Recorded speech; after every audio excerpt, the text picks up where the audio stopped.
canal de YouTube de el Servicio Nuestro.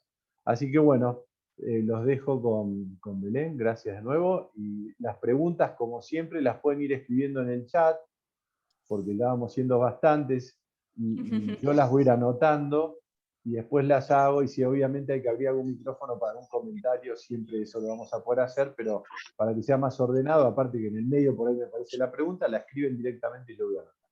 Así que ahora sí, Belu, vamos con vos. Bueno, voy a compartir pantalla. A ver. Ahí está. A ver, vamos a dejar que me permita.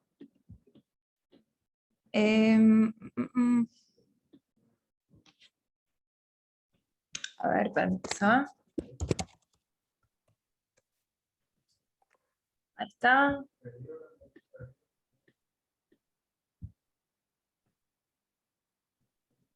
A ver. Me dice que voy a tener que salir y volver a entrar. A ver. Bueno, si tenés que hacerlo, hacelo, no te preocupes. Dale. Tranqui. Ahí va.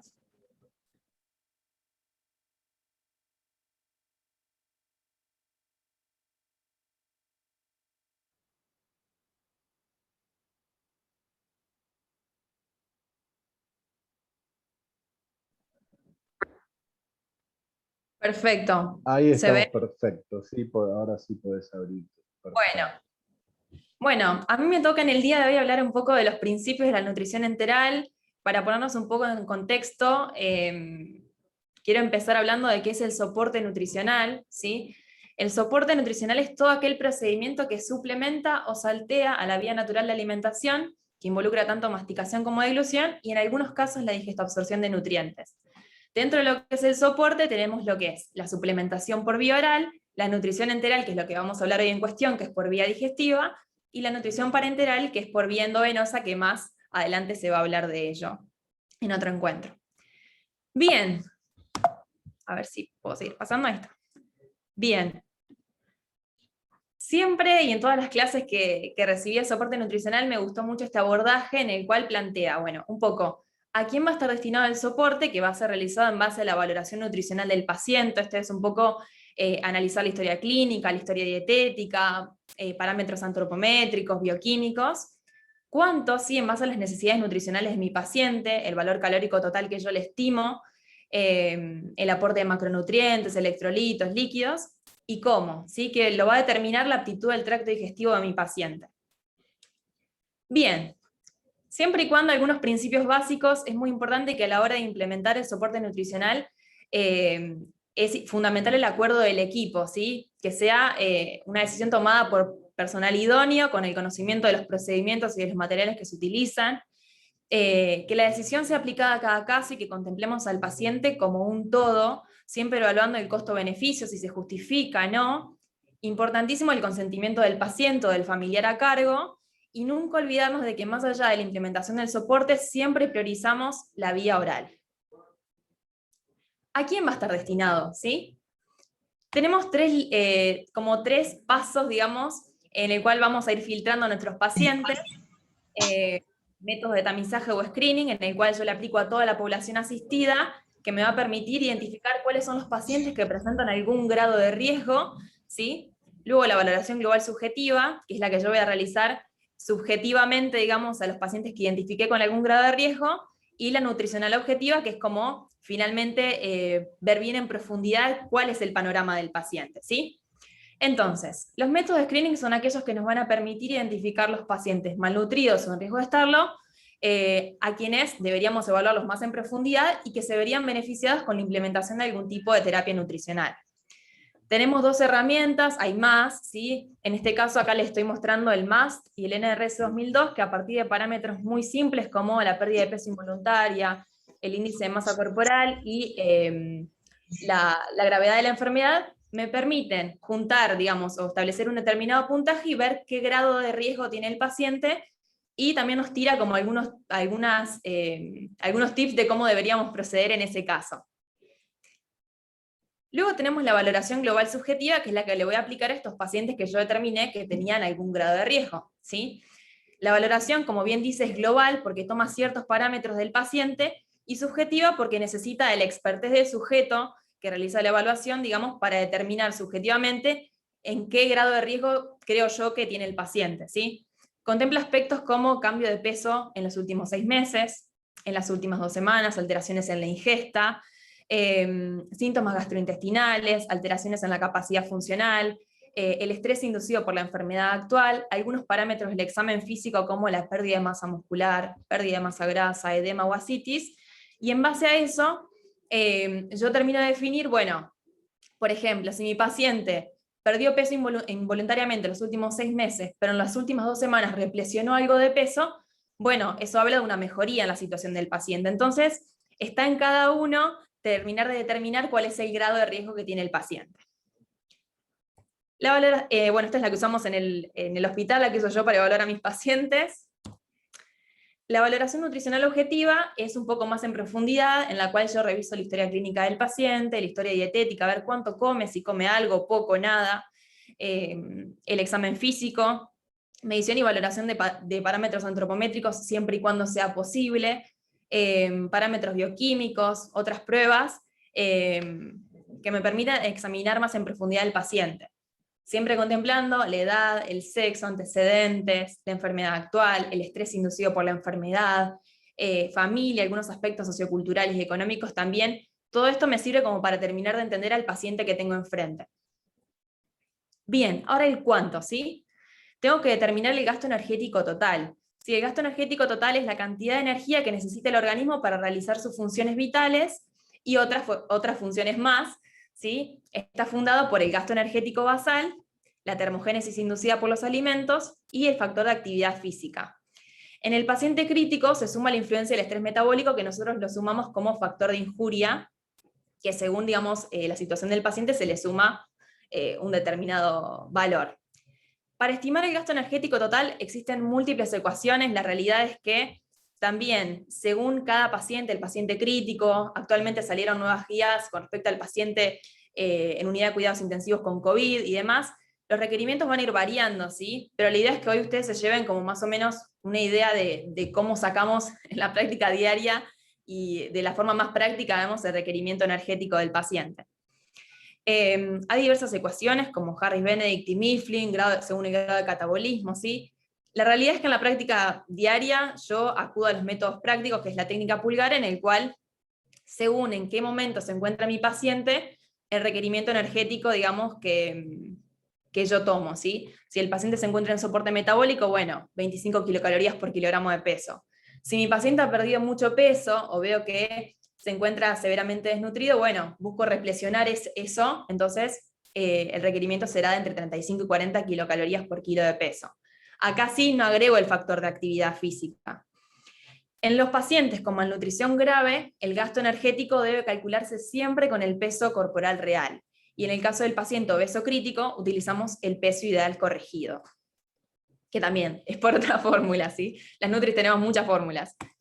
Bien, esto era lo que les hablaba del factor de injuria. Según el caso, digamos, el factor que se le adiciona a la fórmula. ¿Cómo sacamos los requerimientos proteicos? También hay distintas formas, después cada uno va viendo la que le sirve más, la que cree que sobreestima o subestima menos, pero siempre tenemos que contemplar de que cuando existe injuria hay hipercatabolismo, y en general le vamos a calcular entre un rango de 1,2 a 2,5 gramos de proteína por kilogramo de peso del paciente. Bien, ahora ¿cómo? Este es uno de los árboles de decisiones que me permiten decidir a través de, digamos, qué es lo que voy a implementar y a través de qué vía, digamos. Ya hablamos de que si mi paciente no presenta el tracto gastrointestinal funcionante, voy a implementar nutrición parenteral. Según el periodo de tiempo que yo creo que lo voy a implementar, será por una vía central o por una vía periférica, pero de esto yo no voy a hablar. Ahora, sí nos vamos a centrar en el caso de los pacientes que tienen su tracto gastrointestinal funcionante, ¿sí? A los cuales le vamos a implementar la nutrición enteral. Si yo estimo que mi paciente se va a alimentar por un plazo menor a 4 o 6 semanas, y lo ideal es acceder a través de una sonda nasogástrica o nasoyeyunal, ¿sí? Y si estimo que va a ser una alimentación a más largo plazo, puedo considerar que el paciente se alimente por gastrostomía o por yeyunostomía.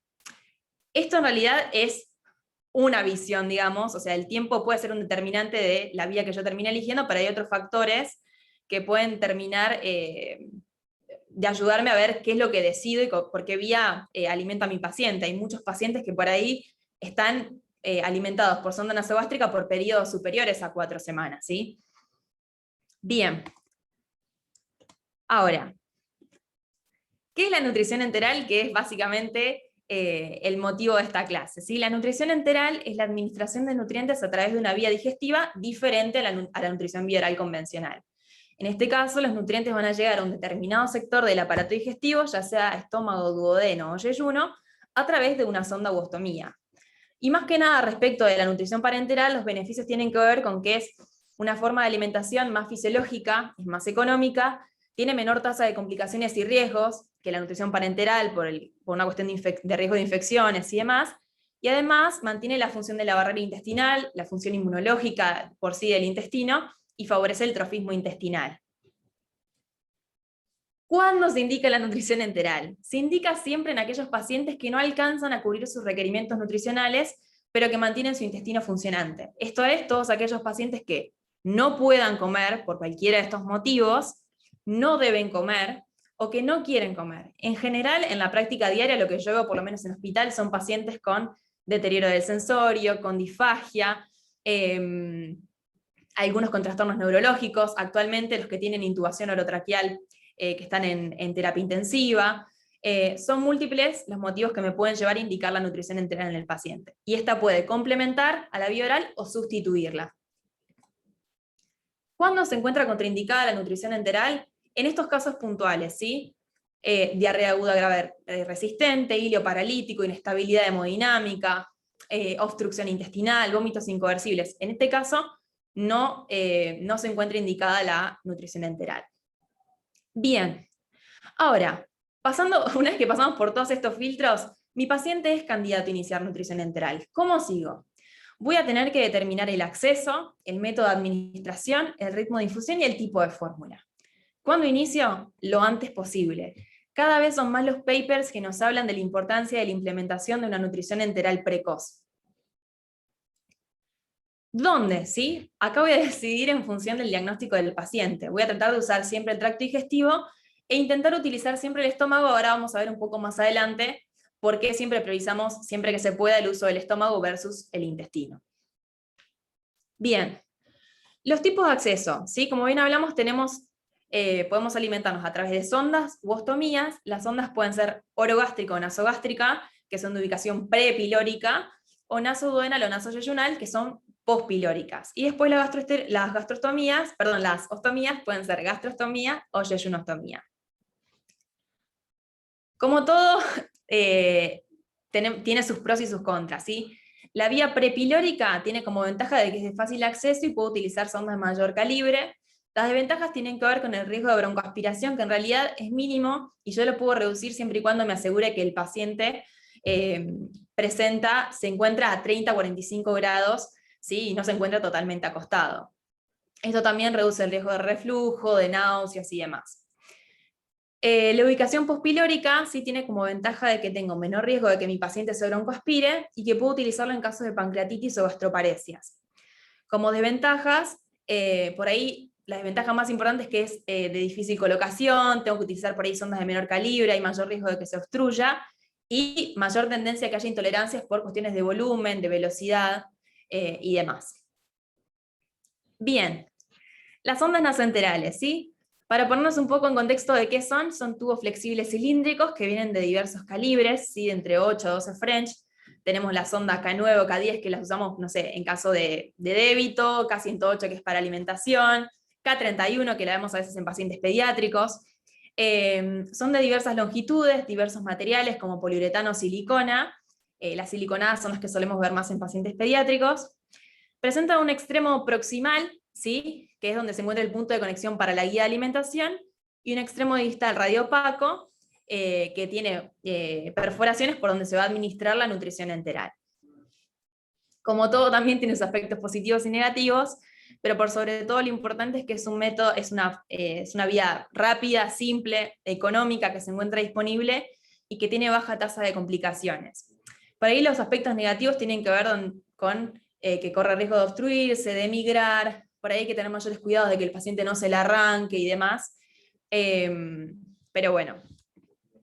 Sí, contraindicaciones del uso de sondas, en el caso, por ejemplo, de un paciente plaquetopénico, bueno, que corre riesgo de sangrado, bueno, sería una contraindicación. Pacientes con traumas faciales, obstrucciones nasales o esofágicas, o un paciente que se niegue definitivamente a la colocación de la sonda. Lo que sí es importantísimo es que siempre, una vez colocada la sonda, si bien se oculta, pedimos una radiografía de abdomen para corroborar de que se encuentra correctamente colocada. Acá tenemos, por ejemplo, una radiografía de una sonda ubicada por la vía prepilórica, ¿sí? Acá está en estómago, está perfectamente colocada. Acá tenemos otra con ubicación pospilórica, que también está bien colocada, y vamos a ver acá una sonda colocada en pulmón, nada que ver, ¿sí?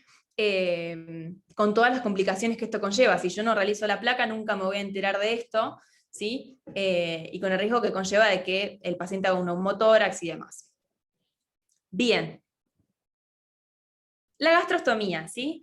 Va a ser el método que voy a elegir cuando preveo que el paciente va a necesitar alimentación por un tiempo más prolongado y que presente un buen pronóstico, ¿sí?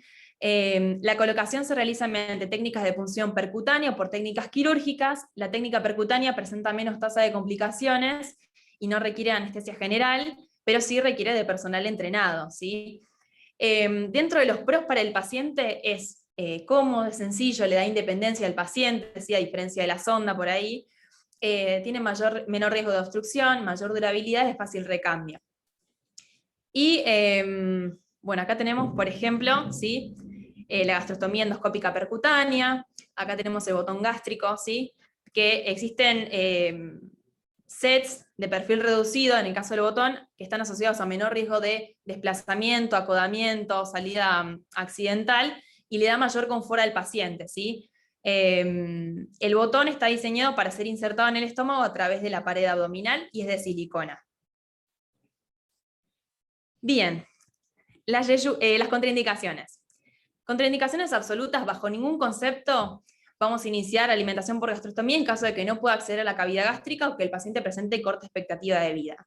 Y las relativas son estas, digamos, que sería, digamos, es cuestión de analizar bien en profundidad cuál es el contexto del paciente. Como bien dije, es importantísimo ver todos los aspectos. Bien, la yeyunostomía es aquella vía en la cual, a la cual accedemos en el caso de que el tracto digestivo alto se encuentre contraindicado, es en el caso de fístulas, cirugías esofágicas, gastrectomías y gastroparesia. El tema es que debemos utilizar dispositivos por ahí de menor calibre, requiere otro mantenimiento, y también hay que manejar volúmenes menores y velocidades más bajas por una cuestión de riesgo de intolerancia, ¿sí? Lo que sí permite iniciar la alimentación rápidamente, o sea, una vez que el paciente se le realiza la yeyunostomía de alimentación, se le pasa una bolsa dextrosa, si la tolera adecuadamente, inicia rápidamente la alimentación. Bien, los métodos de administración. Si tenemos 3 métodos por los cuales podemos administrar la alimentación enteral. Uno es por jeringa, ¿sí? Por bolos, de 200 a 300 mililitros, que lo pasamos por un lapso de 15-30 minutos.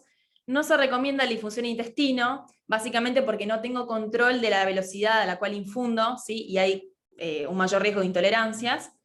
Y también lo puedo utilizar para infundir bolos de proteína. Luego, por goteo gravitatorio, ¿sí? En el cual se infunde el alimento a través del equipo de infusión, a partir de la fuerza de gravedad, y se indica en gotas por minuto. Y tampoco es la mejor opción para infundir intestino, ya que tampoco tengo un control muy preciso de la velocidad. Por otra parte, la bomba de alimentación es el método por ahí más eficaz y más seguro, es el que usamos acá, por lo menos en el hospital, que nos permite infundir el alimento a una velocidad permanente y estable, lo puedo infundir tanto estómago como intestino, y se indica en mililitros hora. El ritmo de administración puede ser intermitente, continuo o cíclico. ¿Sí? Intermitente, en este caso, el volumen total a administrar se fracciona en varias veces por día, en, por ejemplo, volúmenes de 250 a 500 mililitros cada 4 o 6 horas, y le permite al paciente tener mayor independencia y la presencia de estos intervalos postprandiales que se asemejan a la ingesta bioral habitual, ¿sí?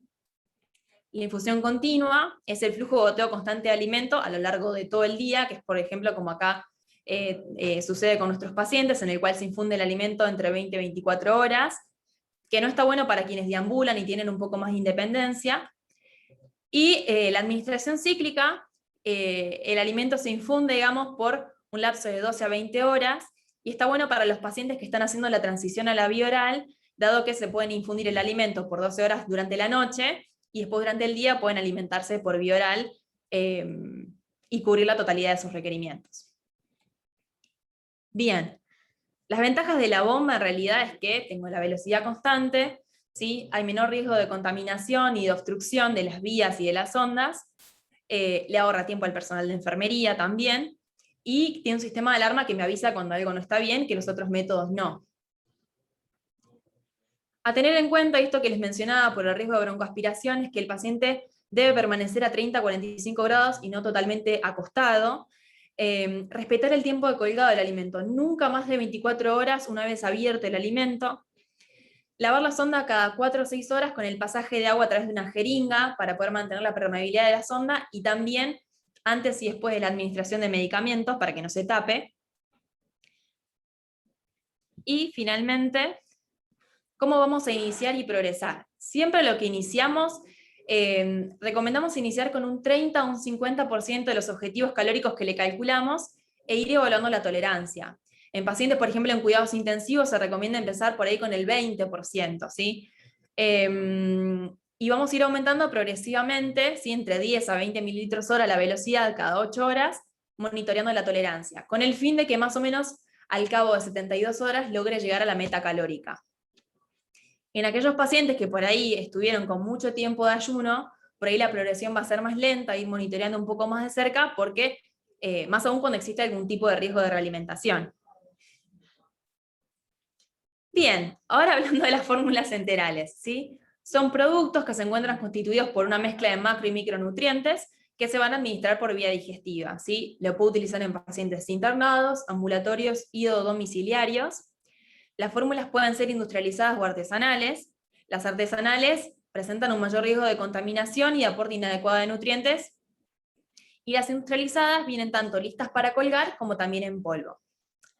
Las fórmulas en polvo también requieren reconstitución y envasado, y también como las artesanales presentan riesgo de contaminación en el proceso de manipulación, ¿sí? Cuando voy a reconstituir la fórmula puede suceder algo. Y también, si no la realizo adecuadamente, hay un riesgo de alteración en la composición del producto final, y puede pasar de que por ahí no le termino aportando al paciente lo que precisa. Este es mi cuadrito de referencia, en el cual tengo por ahí todas las fórmulas disponibles en polvo en el mercado, por lo menos hasta el momento. Como vemos, hay fórmulas para cada fin, ¿sí? Fórmulas isocalóricas, para diabéticos, para pacientes en cuidados críticos y demás. Y ahora vamos a hablar de las fórmulas industriales fluidas, que son las que por lo menos yo utilizo y manejo con más frecuencia en la práctica diaria. Estas son fórmulas estériles, son de fácil almacenamiento, no requieren refrigeración y se encuentran listas para colgar, ¿sí? Si bien son de fácil almacenamiento y no requieren refrigeración, lo importante es que no la dejemos bajo el rayo del sol porque claramente se va a descomponer, ¿sí? Bien, estas fórmulas pueden ser completas o modulares. Las fórmulas modulares son aquellas que me aportan los macronutrientes por separados, ¿sí? Carbohidratos, proteínas o lípidos, y después las completas, que se clasifican en poliméricas, oligoméricas y monoméricas según el grado de hidrólisis de sus nutrientes, ¿sí? Las poliméricas son fórmulas nutricionalmente complejas que tienen sus nutrientes intactos, ¿sí? Carbohidratos complejos, las proteínas completas y las grasas. Hay tanto industrializadas en polvo y fluidas, y sí requieren la capacidad digesta-absortiva conservada. Las fórmulas oligoméricas o semielementales tienen los nutrientes parcialmente hidrolizados, ¿sí? En general son las proteínas las que se encuentran parcialmente hidrolizadas, tienen un menor aporte de lípidos, mayor proporción de triglicéridos de cadena media, y se indican cuando la capacidad digesta-absortiva se ve alterada, ¿sí? Las monoméricas actualmente, o según mi conocimiento, no tenemos disponibles en el mercado, tienen una osmolaridad por ahí bastante elevada, y presentan sí sus nutrientes en su estado más elemental, ¿sí? Lo cual facilita la digesta-absorción, y están en forma de el aminoácido, el oligosacárido y un mix de triglicéridos de cadena larga y cadena media. Bien, esto a modo de resumen un poco de esto. Las fórmulas poliméricas, tenemos fórmulas estándar con fibra hipercalóricas para distintos fines. También tenemos algunas semielementales, hipercalóricas e hiperproteicas, y ahora vamos a analizar bien en profundidad cuáles son las disponibles en el mercado. Bien, las fórmulas poliméricas estándar son aquellas que tienen una distribución normal de nutrientes, en general oscilan entre 55% de hidratos de carbono, 15 de proteínas y 30 de grasas. La densidad calórica es de 1 kilocaloría por mililitro, o sea, en 1000 mililitros aportan 1000 calorías. Son libres de gluten y libres de lactosa, y siempre y cuando yo aporte entre 1200 a 2000 calorías de alimento, en general son nutricionalmente complejas y cubren con la totalidad de las IDR para vitaminas y minerales. Bien, de las poliméricas estándar tenemos, estas son las de distintos laboratorios como Abbott, Nutricia, Fresenius y Brown. Como vemos, y los que yo les decía, tienen un porcentaje, ¿sí? 55, 16, 15, 30 de grasas. En general, por ahí cada una tiene su distinta proporción de ácidos grasos. Tienen distintas presentaciones. Lo bueno, por ejemplo, del caso de las fórmulas que vienen en presentación de medio litro, es que nos sirve cuando un paciente tiene indicado 1500 mililitros, por ahí hay menor riesgo de contaminación porque no tengo que abrir el botellón de 1 litro para trasvasar el alimento, sino que ya directamente cuelgo este envase de 500. Bien. Las fórmulas con fibra, ¿sí? Me aportan aproximadamente entre 14 a 15 gramos por litro de fibra. Sabemos que mejora el flujo sanguíneo intestinal, como también actúa como combustible colónico y reduce la flora patógena. Muchas veces las usamos en los pacientes constipados crónicos, ¿sí? También que a veces por el hecho de estar postrados necesitan de esta ayuda extra. Como podemos ver, cada fórmula tiene un aporte distinto de fibra, algunas con distintas proporciones de fibra insoluble y soluble, lo cual si tenemos disponibilidad de producto y podemos elegir, vamos a poder determinar, bueno, cuál es la fórmula más adecuada para el fin que queremos. En cuanto a la densidad calórica, todas también tienen una densidad de 1, ¿sí? O de 1.04, 0.6, pero casi todas ellas me aportan 1000 calorías por litro de alimento. Bien. También tenemos las fórmulas de alta densidad calórica, ¿sí? En cuanto a los micronutrientes, tienen la misma composición, por ahí tiene una osmolaridad un poquito más elevada, por lo cual hay que ir probando la tolerancia, y tampoco tiene lactosa ni gluten. Lo utilizamos cuando tenemos una tolerancia limitada al volumen, por ahí cuando mi paciente necesita mayor aporte de calorías y de proteínas, y por ahí con las estándar no me sirve y no puedo aumentar demasiado el volumen, entonces por ahí en 1 litro de alimento le aporto 1500 calorías, ¿sí? Este es el caso, por ejemplo, tenemos acá Nutrizone Energy, Fresubin Energy, el Embrace Energy HP. Todas ellas tienen una densidad calórica de 1.5, lo cual quiere decir que en 1 litro de alimento me aportan 1500 calorías. Acá vemos que cambia un poco la proporción, por lo menos en estas fórmulas, y acá tenemos 50, 20, 30, esta fórmula es un poquito más hiperproteica. Como bien les digo, es cuestión de analizar para ver cuál es la que cumple por ahí más con mis objetivos para mi paciente. Bien, también tenemos de alta densidad calórica con fibra, como es el caso del Gevity Plus o el Embrace Energy HP Fiber, que estas tienen una densidad calórica superior, 1.2, 1.5, y tiene un aporte más significativo de fibra, ¿sí? Entre 20 a 22 gramos por litro, y como bien les dije, distintas fuentes. Para situaciones especiales, en el caso de la diabetes, de pacientes diabéticos, tenemos fórmulas con una distribución de nutrientes modificada. Vamos a ver que no solamente la proporción de carbohidratos es menor, sino que también están seleccionados, no son los mismos que en las otras fórmulas. Tienen un aporte extra de fibra, y los lípidos también se encuentran seleccionados, tienen una mayor proporción de ácidos grasos monoinsaturados. Todo está pensado para el paciente diabético, claramente. Bien. Este es el caso de Glucerna RTH, el Diazón, Diven, el Embrace D. El Glucerna 1.5 es la versión hipercalórica e hiperproteica de Glucerna convencional. Como podemos ver, tiene una densidad de 1.5 respecto a las otras, y tiene un aporte de 82 gramos de proteína, cuando las otras por ahí tienen entre 40 y 45. Todas ellas tienen también su aporte de fibra. Bien. En el caso del paciente crítico, ¿sí? También tenemos fórmulas, hay fórmulas para todo. Estas fórmulas tienen un mayor aporte proteico, además están adicionadas con glutamina, arginina y antioxidantes. tienen un menor contenido de lípidos, los cuales son seleccionados. En el caso de la adición de glutamina y arginina, se realiza porque en el caso del paciente crítico, el paciente que se encuentra en un estado catabólico, ¿sí? Estos aminoácidos, si bien no son esenciales, en estas circunstancias se vuelven esenciales o semiesenciales, dado que el aporte endógeno no puede satisfacer las necesidades, y por eso a través de estas fórmulas logramos vehiculizarlos, ¿sí? Como bien podemos ver, la arginina tiene un rol principal sobre lo que es la cicatrización y la función inmunológica. Bien, y acá tenemos distintas fórmulas. Acá podemos ver que es distinto, ¿sí? Algunas por ahí con densidad 1.3. Tenemos algunas con la presentación también de medio litro, como les dije antes. Acá podemos ver que casi todas ellas tienen un porcentaje superior al 20% de proteínas, ¿sí? Tienen las proteínas hidrolizadas en cierta medida. En este caso, por ejemplo, la alterna 1.3 tiene fibra, tiene las proteínas parcialmente hidrolizadas y el agregado de arginina, lo cual favorece la cicatrización. El cubizón tiene también vitamina C y vitamina E como antioxidantes. La arginina, R-Comban es hiperproteica, ¿sí? Es isocalórica, pero a la vez es hiperproteica y tiene glutamina y arginina. Y el Embrace Glutamine Plus también tiene el agregado de glutamina y fructooligosacáridos, fibra de soja y demás. Esta es hipercalórica e hiperproteica.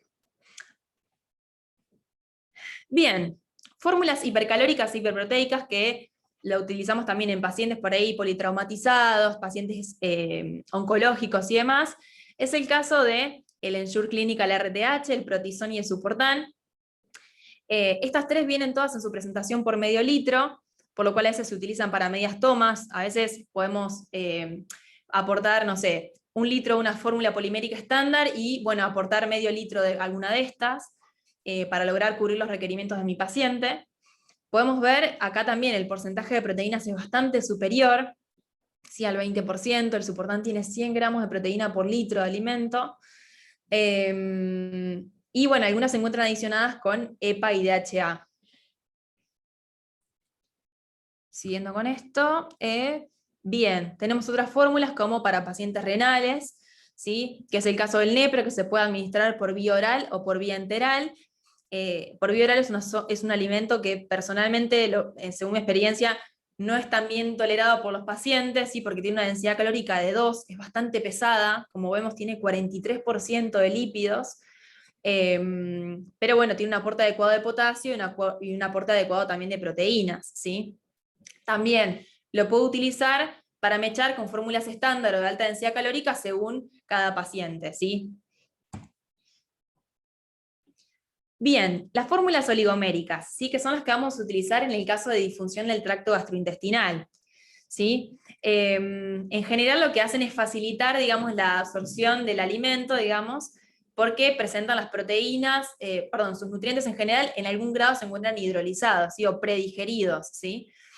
Es el caso de Survimed OPD, el Nutrison Peptisor, Alterna Péptido, el Survimed OPD HN, ¿sí? Que es un poquito más hiperproteico que el común, y el Fresubin Intensive, ¿sí?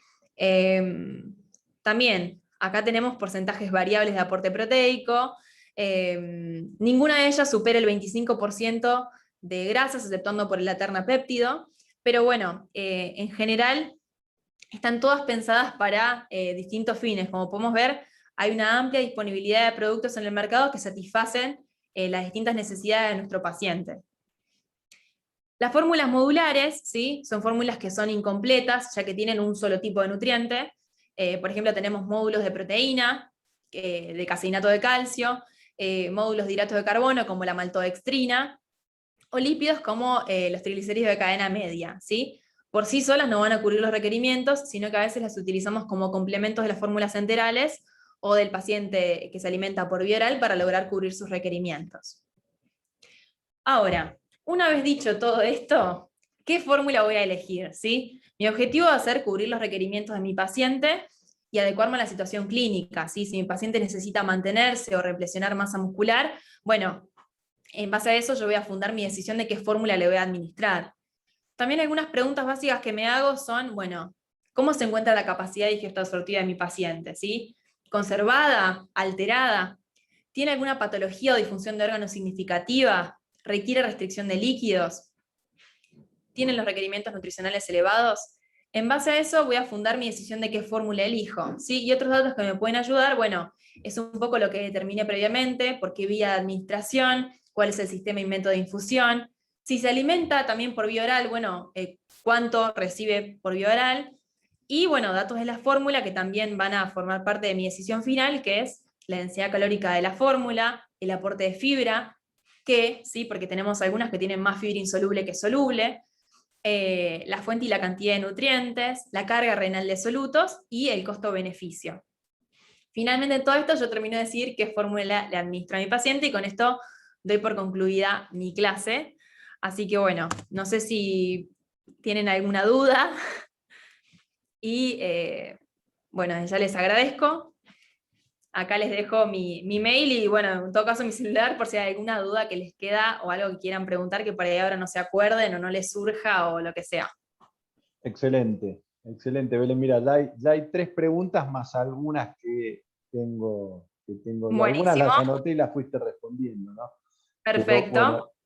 muchísimas gracias, la verdad que súper completa y súper práctica, creo que todos vamos a coincidir en eso. Bueno, Sí, vamos a ir por ahí aprovechando lo que nos queda del tiempo, que habitualmente es 1 hora. Yo te voy pasando algunas preguntas, las podemos ir bien. respondiendo entre los dos, obviamente.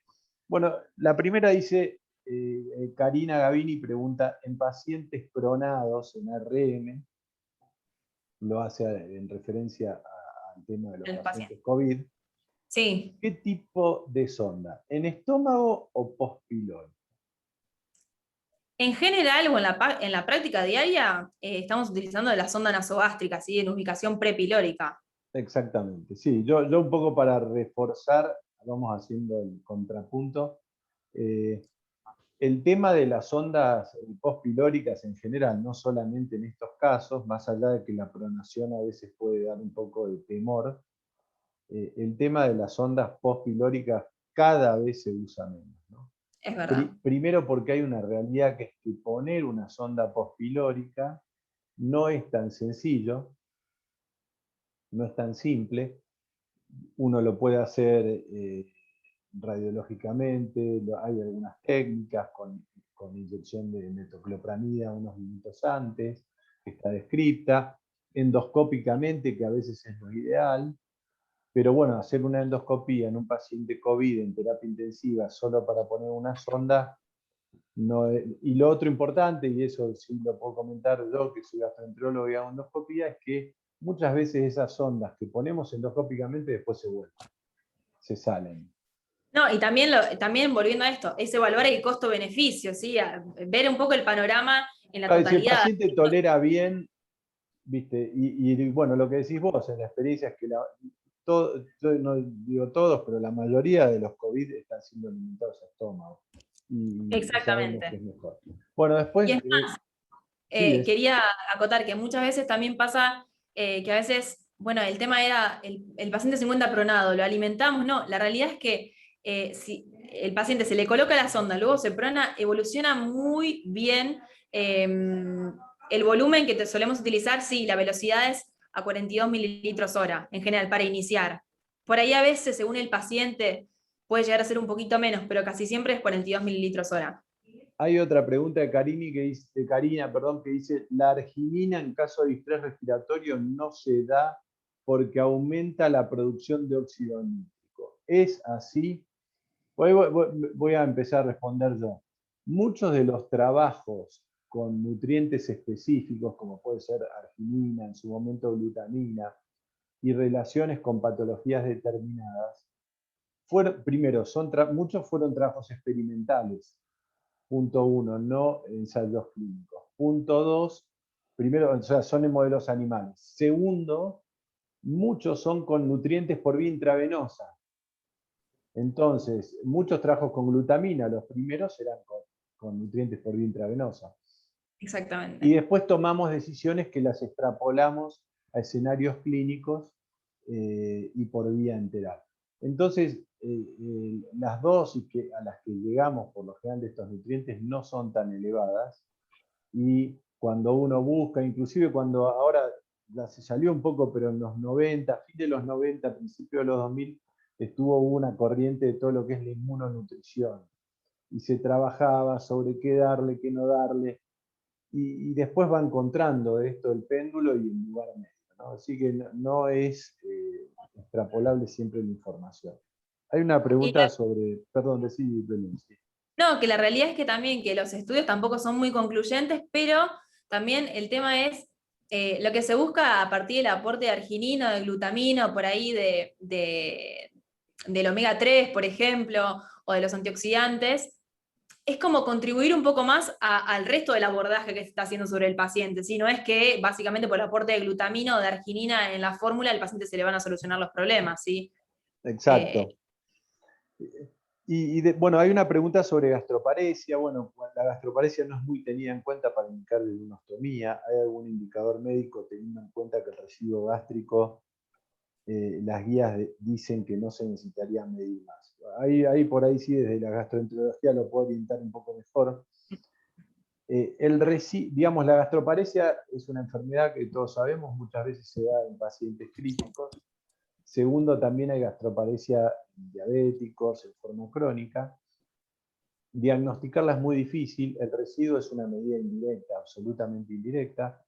No está recomendado medir residuo de forma rutinaria en los pacientes críticos, excepto que yo tengo un paciente con intolerancia, con sintomatología, y la decisión de una yeyunostomía es una decisión un poquito posterior, es decir, esa gastroparesia del crítico, por lo general ese paciente que en definitiva es una injuria gastrointestinal aguda, no es un paciente que va a ser candidato a la yeyunostomía. La yeyunostomía yo la voy a plantear cuando estoy pensando que es un paciente estable, que por ahí ya está saliendo obviamente de su inestabilidad hemodinámica ni hablar, pero que va a recibir nutrición enteral a largo plazo, ¿no? Más de 4 semanas, y entonces yo pienso que ese paciente va a quedar con una gastroparesia. Así que por ahí eso responde un poquito la pregunta. Y en general, algo más que quería acotar, que por ahí no lo dije en la presentación, es que a veces hay algunos pacientes que, si bien aquellos pacientes por ahí que se alimentan por yeyunostomía, uno piensa, bueno, le indico una fórmula oligomérica, ¿sí? Con los nutrientes parcialmente hidrolizados, pero también, en general, es cuestión de ver en cada paciente. Hay muchos que toleran adecuadamente una fórmula polimérica estándar sin problema. Eso no lo quería dejar de decir, porque si bien hay cierto riesgo con respecto a el volumen de administración, la velocidad, la carga osmolar, después en la práctica hay cosas que se va viendo según cada paciente. Exacto. Hay una pregunta, porque mostraste muy bien todas las opciones de polvos, todas las opciones de lista para colgar. Ahora, eh, más allá de que una es más cómoda que otra, si yo, supongamos, tengo la opción solamente de acceder a polvos, puedo trabajarlo más bien, ¿no? Primer pregunta.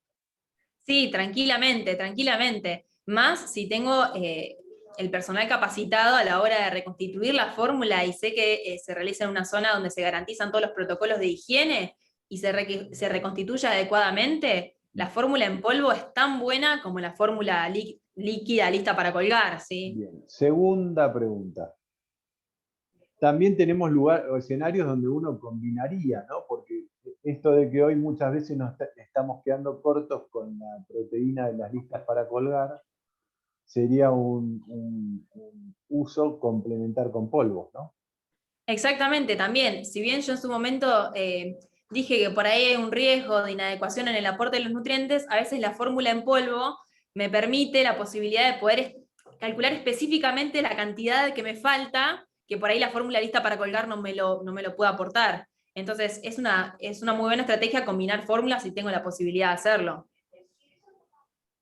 Exacto, ahí está, Karina pregunta de nuevo, los módulos proteicos se pueden usar para llegar requerimientos diluidos al cuánto, al 7,5, al 10%. Ahí hay dos cosas importantes, más allá del porcentaje que puede variar, que es la sonda que tenés para pasarlo. Obviamente, si tenés un gastrostomizado que tiene una sonda de 24 French, uno puede usar fórmulas en polvo más concentradas, con mayor densidad, y ver. Yo voy a usar un ejemplo de algo que a veces hago en domicilio, pacientes estables, y es usar como módulos proteicos suplementos deportivos, porque son más solubles, tienen muy buena solubilidad. Entonces, uso una fórmula lista para colgar y si me están faltando 20, 30, 40 gramos de proteína sola, pero con las calorías estoy relativamente bien, para no dar mucho más volumen y ganar autonomía, uso, tengo varios pacientes así, uso módulos proteicos, pero con whey protein, por ejemplo. Y son re bien toleradas también, sí. No, son súper bien toleradas, pero se disuelven bárbaro. Y la verdad que es, como yo siempre digo esto, esos laboratorios que necesitan que el producto sea muy soluble porque lo toma por vía oral, tiene que tener toda la parte sensorial muy fina, deportistas, etcétera, han trabajado muy bien esos aspectos del producto. Y la verdad que, y por otro lado, ¿te acordás que lo hicimos en algún Ateneo, Belu, Sí, que son más baratos para el exactamente, paciente? eso también. Y también otra cuestión importante a contemplar respecto a los módulos proteicos es que también una cosa es cuando uno tiene el control de la administración, ¿sí? Por ejemplo, en un paciente internado, pero en el caso, por ejemplo, del paciente en domicilio, explicarle al familiar o a quien lo está cuidando cómo se administra, qué pasa si se tapa la sonda, bueno, eso también hay que contemplarlo a la hora de, o sea, esos son datos no menores que a veces suceden en la práctica diaria, que uno hace el cálculo todo perfecto, piensa que le va a administrar tanto, diluido a X porcentaje, y después hay cosas que suceden en el día a día que a veces no contemplamos. Y por eso la importancia por ahí de tener como alternativa el whey protein, que tiene una mejor solubilidad, que corre menos riesgo de que se tape, y bueno, eso. Sí. Después un comentario así como aporte, algo que siempre hay que tener en cuenta cuando trabajamos con internados en realidad, es recordar primero, aprender a mirar en la historia clínica cuánta agua recibe el paciente por vía parenteral.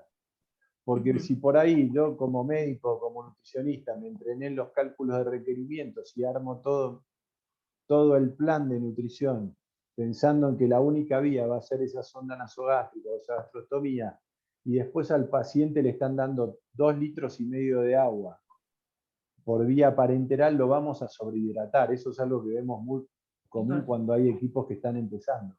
No, yo le calculé, no importa, 1.800 mililitros. Entonces le doy los 1.800 por vía oral. Pero el clínico le calculó los mismos 1.800 y se los da por parenteral. Y también recordar lo de las calorías ocultas, ¿no? Y los medicamentos van calorías, ese destrozado que le están pasando aporta calorías. Ahí siempre, entonces no desesperarme, ¿viste? Bueno, no llego a las 1.800 calorías todavía por día integral. Pero hay ayudas y no olvidarnos del oral. ¿No? ¿Cuánto consume? Porque 300 calorías por vía oral suman. Entonces, Sí. tengo que pensar en la totalidad del paciente y no solamente en eso, ¿no? Es algo muy, muy importante. Y el otro dato que lo dijiste vos, pero yo lo refuerzo, es el tema de las fórmulas específicas, ¿no? Obviamente la industria para diferenciarse y para competir genera, ¿no? Yo me acuerdo que una vez una nutricionista hace mucho tiempo me decía, doctor, necesito la fórmula antiescaras. Y en realidad no hay ningún trabajo científico que haya demostrado que ninguna fórmula cura las escaras, sino que mejora la carga proteica, la cicatrización, pero después la escara hay que curarla, hay que prevenirla, etc. Y a veces la fórmula no importa, antiescara, la fórmula para el cirrótico vale 5 veces más que una fórmula estándar, adecuada, que si realmente aprendo a usarla voy a estar cumpliendo bien el rol, y entonces tener en cuenta un poquito de eso. ¿No? Y a veces que mi paciente en la práctica diaria, por ahí también a veces sucede que no dispongo de tal fórmula y tengo la otra, y por ahí evoluciona perfectamente, igual o hasta inclusive mejor que si mandaba a comprar la que era específica para tal fin. O sea, hay muchas cosas por ahí pasa mucho, cuando uno por ahí recién se recibe, o por ahí yo lo puedo aportar, que uno sale con la idea de hacer el cálculo perfecto y que te dé todo, y la realidad es que después en la práctica diaria hay un montón de cosas que uno va aprendiendo, como por ahí hacer el cálculo, vieron técnica de pulgar, 25 kilocalorías por kilogramo más o menos, ¿qué fórmula uso? Bueno, tengo esta, y que empiece con esta y después vamos viendo sobre la marcha, y hay veces que los pacientes responden súper bien. Entonces, eso tampoco quería dejar de decirlo, que a veces está todo muy perfectamente escrito y calculado, pero después la realidad es otra. Bien, Verónica Barcos pregunta, y por ahí ya esta sería la última pregunta, ¿cómo manejar la diarrea en internación domiciliaria? Ahí la respondo yo, Belu, que Dale, tengo más dale. domicilios, enzimas, y soy gastroenterólogo por ahí. Obviamente que aportá lo que te parezca. El tema de la diarrea, y esto como concepto en general, mi, mi mi primer consejo es no le echen la culpa a la nutrición. Eso es lo primero. Porque es lo más fácil, ¿no? Pasa tanto en lo domiciliario como en el internado, ¿no? Tiene Internación. diarrea un paciente y Belén lo sabe bien y viene el clínico, le golpea la puerta del servicio y le dice, Belén, tiene diarrea, cambiarle la fórmula, ¿no? O bajarle la velocidad. Y empezamos, bajarle la velocidad, cambiarle la fórmula, poner una semi-elemental, no, la semi-elemental es con fibra, pasarle una semi-elemental sin fibra. Y así, entonces primero hay que estudiar bien la diarrea como tal, ¿no? Primero, primer consejo, definir qué es una diarrea. A veces la familia de ese paciente en el domicilio entiende que es diarrea porque lo tienen que, pongamos, está postrado y tiene que usar muchos pañales. Y en realidad tiene dos deposiciones pastosas que no es una diarrea, ni por volumen ni por frecuencia. Segundo punto, si se documenta una diarrea, es decir, más de 3 deposiciones diarias o un volumen importante o un cambio en la consistencia, buscar otras causas. No olvidemos que muchos pacientes son polimedicados, tienen antibióticos, la diarrea asociada a antibióticos es muy frecuente. Entonces, tener en cuenta esos elementos. Otra causa de diarrea muy frecuente es la pseudodiarrea por impactación de bolos fecales, muy común en el adulto mayor postrado. Entonces, hay que hacer un muy buen enfoque clínico. Obviamente, si hay que adaptar la fórmula, adaptar la fórmula. No olvidarse de algo que es la posibilidad de la disbiosis, ¿no? De bacteriosis, de cambios en la microbiota, sobre todo en los pacientes domiciliarios con nutrición enteral exclusiva. Si bien nosotros podemos ofrecerle fibra, le podemos ofrecer prebióticos, pero hoy no estamos acostumbrados a usar prebióticos en los pacientes con enteral. Es algo que yo estoy queriendo investigarlo de alguna manera, a ver qué cambios hay. Entonces, tiene que tener un enfoque clínico, no tiene que desesperarse uno y empezar a cambiar fórmulas cada 2 días, hacer un muy buen diagnóstico y tomar eso significa revisar al paciente, interrogarlo y un buen tratamiento en función de lo que vayamos a encontrar. Y algo que quiero agregar también es que también en muchas ocasiones, bueno, terminamos cayendo en, bueno, cambiarle la fórmula, bajarle el aporte, bajémosle la Claro, velocidad. te vuelven loco. Y a veces también, primero la alimentación puede ser que no tenga nada que ver, y segundo, son días y días en los cuales el paciente no está recibiendo la totalidad de su aporte, simplemente porque el paciente tiene una diarrea, ¿sí? Entonces, es muy importante investigar en su totalidad cuál es la situación, porque si no, también el paciente tiene que cubrir 2.000 calorías diarias y le estoy pasando 1 litro de alimento, y entonces no le estoy haciendo ningún bien por ningún lado al paciente. Súper importante eso que dijiste, que condiciona mucho después el aporte. Bueno, perfecto. Es la 1, llevamos 1 hora. La promesa siempre es que esto dure 1 hora para que tengamos ganas para la próxima. Yo te agradezco de nuevo, Belén, la verdad, espectacular. Y como dije, era como un primer plato fuerte, una entrada fuerte, así medio invernal.